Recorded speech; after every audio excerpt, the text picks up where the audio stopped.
Oi, eu vou falar sobre o texto Os Grandes Sistemas do Direito Contemporâneo, mais precisamente sobre o capítulo em que René Davy fala sobre o direito inglês.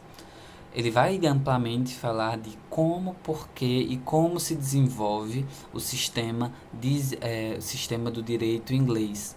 Ele vai dividir isso em quatro partes que eu vou tentar abordar aqui da melhor forma possível. Ele vai primeiro destacar que o nascimento desse sistema, desse direito inglês, ele não se expande para toda a ilha da Grã-Bretanha. Ele começa principalmente na Inglaterra e se estende até o país de Gales. Ele vai falar que o primeiro processo desse direito inglês ele começa na fase anglo-saxão, anglo-saxônica, em que a gente tem tribunais que abarcam o direito com execuções basicamente consuetudinárias, ou seja, a gente tem uma valorização maior dos costumes locais para a efetivação jurídica.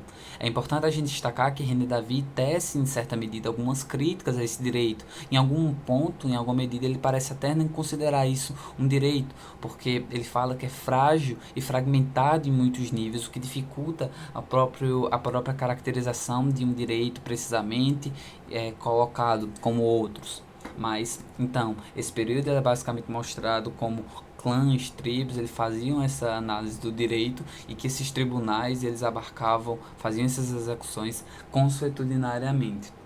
A partir disso, a gente tem basicamente uma instalação do feudalismo, um evento extremamente importante, que ele é caracterizado também pela formação do common law. Como a formação do common law ele se dá aí? A gente tem uma contraposição a esses costumes locais, acima de tudo, nas relações jurídicas, mas principalmente a gente tem um estabelecimento de tribunais organizados de uma forma singular que antes não havia, e abarcando grupos que antes não havia. O primeiro desses tribunais são os senhoriais, aqueles que lidam com os casos dos feudos, desse sistema de produção que se instala nesse período da formação da common law.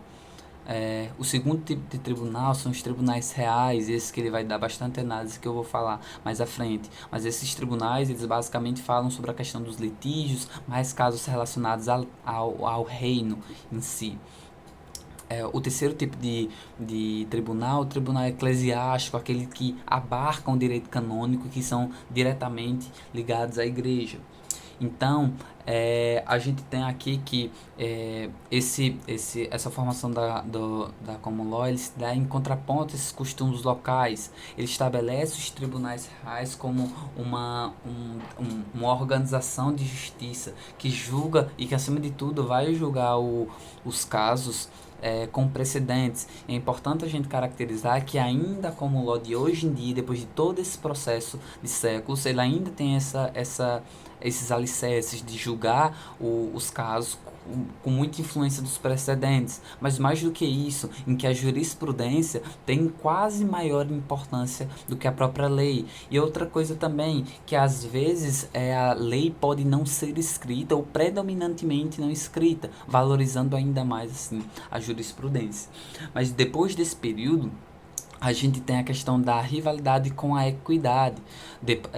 Lembra que eu falei que existem os tribunais reais? Pronto, a partir disso a população começa a ter, por N questões, condições da época, ela começa a ter um descontentamento acusando que os tribunais reais eles acabam não tendo muita flexibilidade em lidar com os problemas jurídicos à época. E isso acaba dando palco, dando brilhantismo a outra figura muito importante dessas relações, que é o chanceler.